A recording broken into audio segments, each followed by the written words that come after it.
प्रधानमन्त्रीज्यूलाई यो जुन आफ्ना उपलब्धिहरू बताउनु भयो, त्यो उपलब्धिहरू बताइरहँदा त्यो उपलब्धिले अहिले भर्खरै नेपालका अस्पतालहरूमा, शैक्षिक संस्थाहरूमा भर्खरै आम नागरिकले के पाइरहेका होलान् त्यसतर्फ पनि ध्यान दिन अनुरोध गर्न चाहन्छु। र यो सँगसँगै एउटा के पनि याद गराउन चाहन्छु भने यो पुस्ताले के देखेन भन्नुभयो, त्यसमा मेरो साथ र समर्थन नै छ। पुस्ताले के देखेन भन्ने कुरा, तर यो पुस्ताले के पनि देख्यो भने देशका संरचनाहरू ननासिकन, हत्या हिंसा नभइकन, अङ्गभङ्ग नभइकन, मानिसहरू नहराइकन शान्तिपूर्वक ढङ्गले पनि परिवर्तन हुन सक्ने कुरा देख्यो भन्ने कुरा थप्दिनका लागि मात्रै मैले प्रधानमन्त्रीले भन्नुभएको कुरामा विमति र विरोध गरेको होइन, त्यो पनि थपिदिनु भएको भए उहाँको स्टेटमेन्ट अझै पुरा हुन्थ्यो भन्ने म भन्न चाहन्छु। र उपलब्धिहरू प्रधानमन्त्रीजीले सुनाइरहँदा तत्काल अस्पताल लगायत शिक्षण संस्था र अहिले भर्खरै माइतीघरै मण्डलामा हेर्नुभयो भने सहकारी पीडितहरू हाम्रो रगत चुसुला जसरी हरेक नेतालाई गाली गरेर बसिरहेका छन्।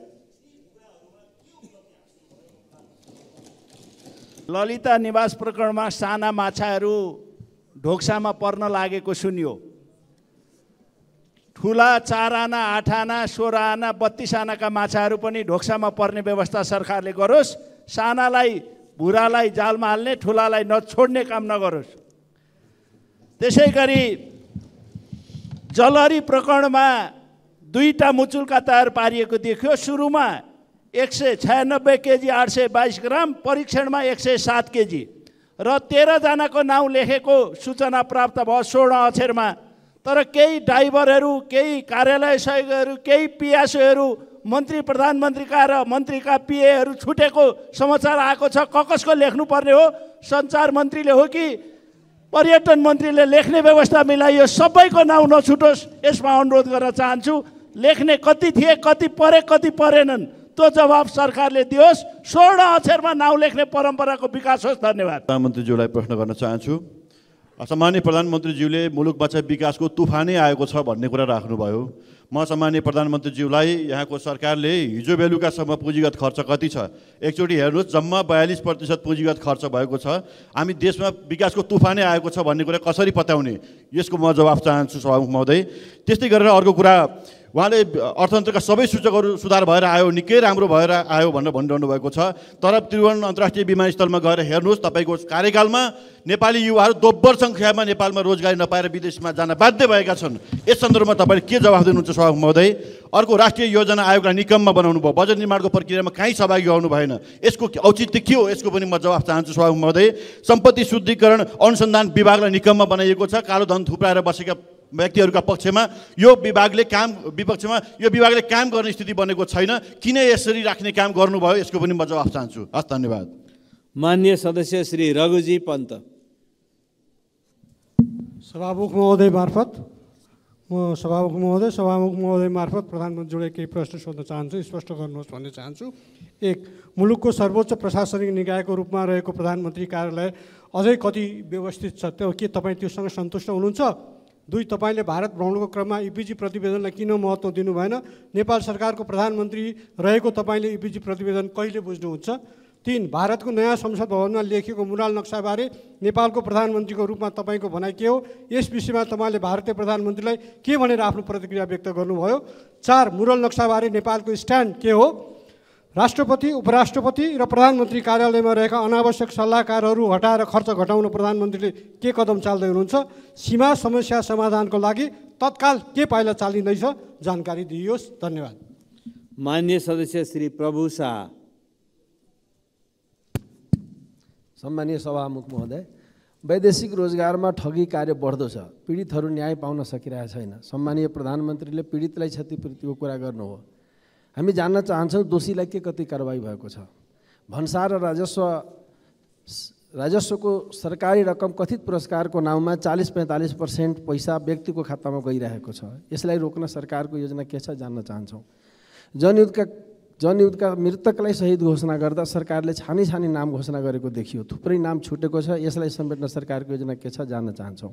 मानव विकास सूचकाङ्कमा पछाडि रहेका प्रदेश, जिल्ला र पालिकालाई विशेष आर्थिक प्याकेजका कुरा उठाएका थियौँ, यसको सम्बोधन किन गर्नु भएन जान्न चाहन्छौँ। आवासको अधिकार मौलिक अधिकार हो।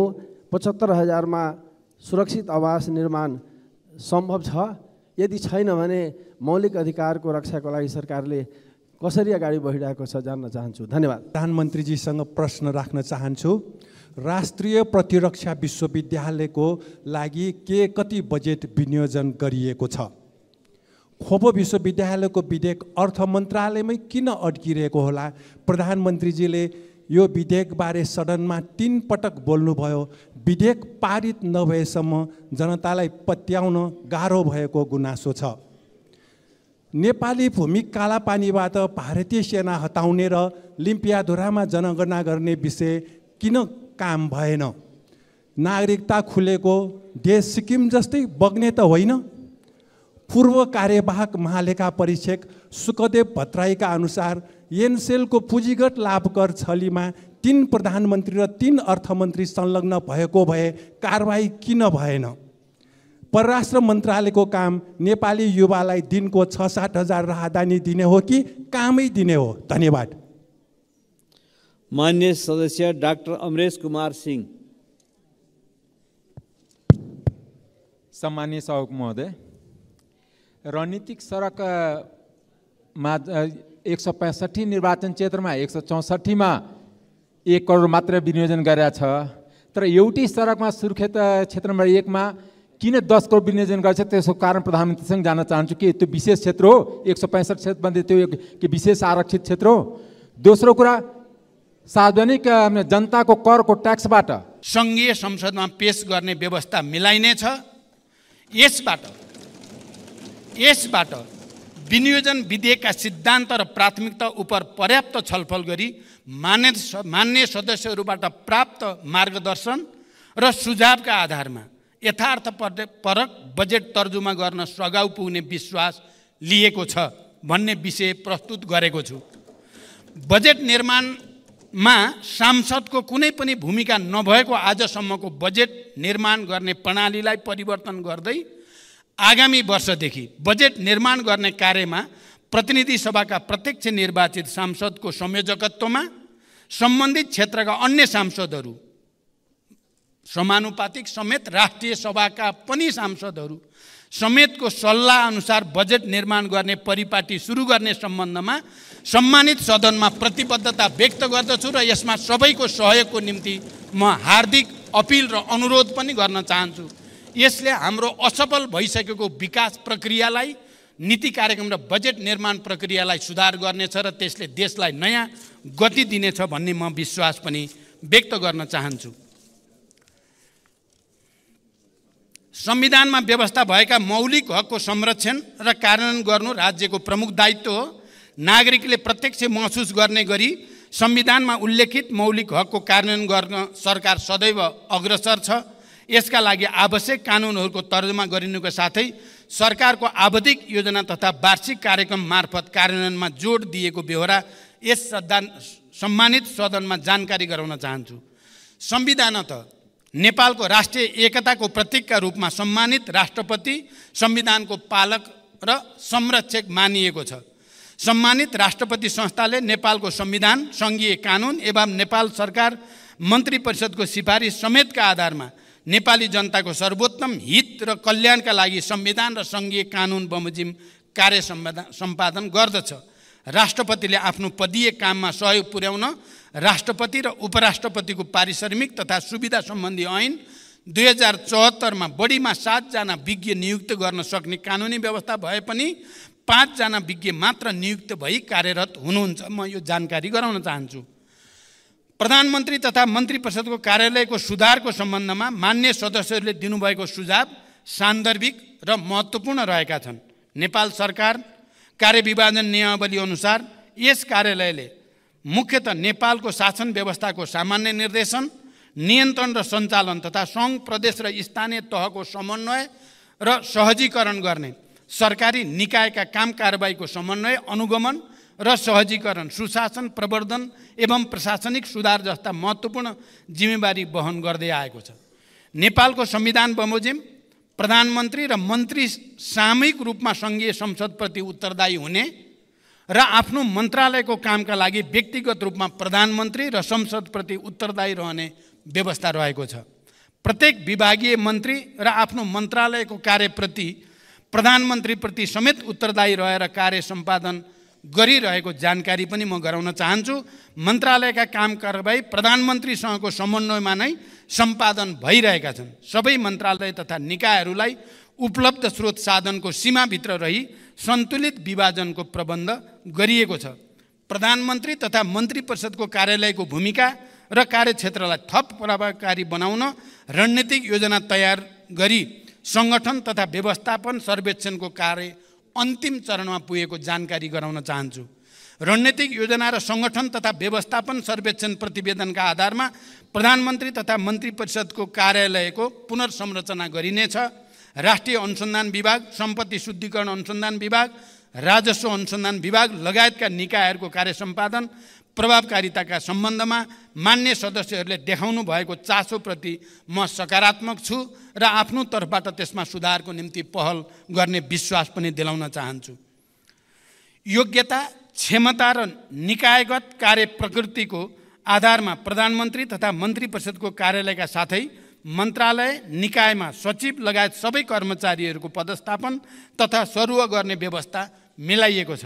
कर्मचारीलाई उत्प्रेरित गराउँदै कार्य सम्पादन स्तरका आधारमा आफ्नो कामप्रति उत्तरदायी बनाउने र प्रोत्साहन तथा दण्डको नीति लिइएको छ। मैले सरकारका उच्च पदस्थ पदाधिकारीहरूलाई जनताप्रति उत्तरदायी भई कार्य सम्पादन गर्न कडा निर्देशन दिँदै आएको छु। कुनै अमुक निकायमा पदस्थापन तथा सरुवा भई जान जोडबल गर्ने र कुनै निकायका पदहरू लामै समयसम्म रिक्त रहने परिपाटीको छिटै अन्त्य गरिँदैछ। प्रधानमन्त्री तथा मन्त्री परिषदको कार्यालयमा रहेको एक्सन रुमको प्रयोग गरी राष्ट्रिय गौरवका तथा ठुला आयोजनाको नियमित अनुगमन गर्ने र प्रदेशसँग समन्वय गर्न सुरुवात गरिएको छ। आज बिहान मात्रै पनि मैले यसै प्रविधिको प्रयोग गरी एक्सन रुमको प्रयोग गरी आज बिहान मात्रै मैले सुनसरी मरिन डाइभर्सन र बबई डाइभर्सन आयोजनाको हेडवर्क्सको अनुगमन गरेँ र त्यो प्रभावकारी हुने विश्वास पनि महसुस गरिएको छ। सङ्घीय मन्त्री परिषद अझै सानो बनाउनुपर्छ भन्ने मान्यज्यूहरूको सुझावमा म आफू सहमत छु। यस विषयमा संसदमा रहेका सबै राजनीतिक दलबीच छलफल गरेर साझा सहमति निर्माण गर्न आवश्यक छ। राष्ट्रिय योजना आयोगलाई सरकारको विशिष्टीकृत संस्थाको रूपमा विकास गर्दै यसको भूमिका थप प्रभावकारी बनाउन पुनर्संरचना गर्ने तयारी रहेको पनि म जानकारी गराउन चाहन्छु। सार्वजनिक सेवा वितरण प्रणालीमा देखिने जनताका गुनासोलाई सम्बोधन गरी सार्वजनिक सेवालाई थप जिम्मेवार बनाउन तथा आम नागरिकका समस्यालाई समयमै सम्बोधन गर्न प्रधानमन्त्री तथा मन्त्री परिषदको कार्यालयमा 2068 कार्तिक 17 गतेदेखि हेलो सरकार सञ्चालनमा आएको हो। नागरिकका गुनासा सिधै प्रधानमन्त्रीसम्म पुग्ने र तत्काल सम्बोधन हुने गरी एक संयन्त्र हुनुपर्छ भन्ने अवधारणामा यो आधारित रहेको छ। पछिल्लो समयमा सामाजिक सञ्जाल र नागरिक एपको माध्यमबाट प्राप्त हुने गुनासो पनि सम्बोधन भइरहेको यहाँहरूलाई अवगत गराउन चाहन्छु। विद्युतीय पोर्टल मार्फत नेपाल सरकारका सबै मन्त्रालय, केन्द्रीय निकाय तथा तिनै तहका सार्वजनिक निकायहरूको काम कारबाहीका बारेमा प्राप्त हुने जनगुनासोको व्यवस्थापन गर्न प्रभावकारी देखिएको यो प्रणाली सुसञ्चालनका लागि स्रोत साधनको अभाव हुन दिइने छैन। सम्पत्ति शुद्धिकरण र आतङ्कवादी क्रियाकलापमा वित्त परिचालन विश्वव्यापी समस्याको रूपमा रहेको छ।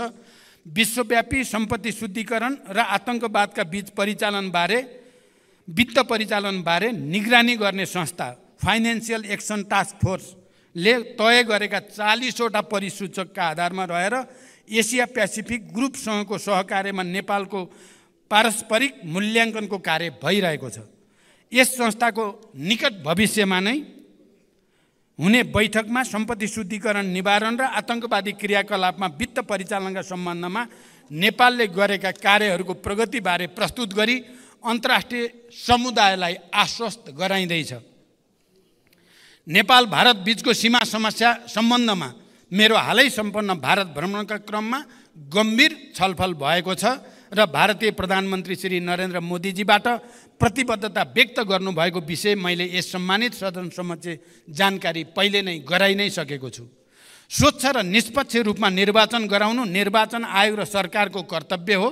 निर्वाचन आयोगले प्रत्येक निर्वाचनमा राजनीतिक दलले गर्न पाउने खर्चको सीमा तोकेको छ, साथै निर्वाचन आचार संहिताको समेत व्यवस्था गरेको छ। निर्वाचन कानुन तथा आचार संहिता विपरीत भएका कार्यमा कानुन बमोजिम कारबाही पनि गरिएको छ। सबै राजनीतिक दलसँग सहकार्य गरी स्वतन्त्र, निष्पक्ष र भयरहित वातावरणमा निर्वाचन गराउन सरकार प्रतिबद्ध छ। खोप विश्वविद्यालयको सन्दर्भमा मान्यज्यूले उठाउनु भएको विषयलाई कानुन बमोजिम सहजीकरण गर्न सम्बन्धित निकायलाई निर्देशन दिइएको जानकारी गराउन चाहन्छु। सम्मान्य सभामुख महोदय, आर्थिक वर्ष 2080-81 को बजेट तथा कार्यक्रममाथि छलफलको क्रममा मान्य सदस्यहरूले उठाउनुभएका विषय, राख्नुभएका जिज्ञासा र दिनुभएका रचनात्मक सुझावका लागि फेरि एकचोटि हार्दिक धन्यवाद भन्न चाहन्छु।